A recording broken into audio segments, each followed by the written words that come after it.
What's up guys? Everyone uses remote to control various appliances in the home. IR receivers, infrared LEDs makes it possible. So today in the episode of Hack, we are going to decode our remote control unusable buttons code so we can use them for another task. Let's see which components do we require. We need IR receiver LED, Arduino Uno, Nano, which you like to use, any kind of remote, but make sure it works on infrared LED. The circuit of this project looks like this.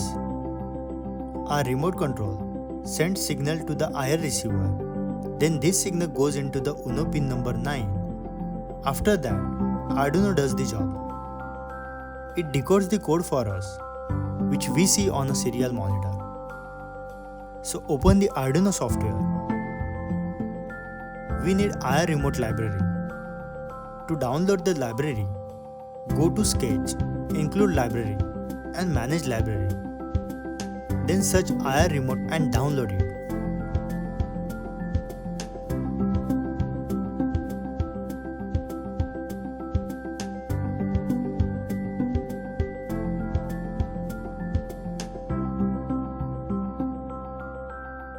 Copy the code and paste it into Arduino IDE.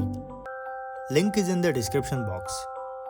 In the program, I have commented on each line, so it will be easy to understand how the program works. Connect Uno to the computer. Select the Arduino Uno board in the board manager. Then select Comport as well. Then upload the program.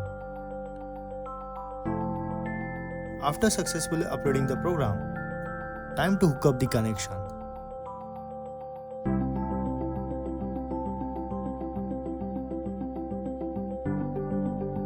Open the serial monitor.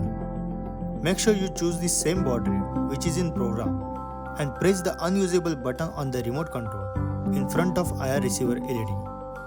And you see on the serial monitor, we get the hex code. Oh yes, we did it. Alright guys, if you have any queries, ask me in the comment box. I have given all the information about my projects on the Instructable, which I do here on YouTube. Check them as well. The link is in the description box. Hope you guys enjoyed this video. Please like, share and subscribe to get notified of the upcoming videos.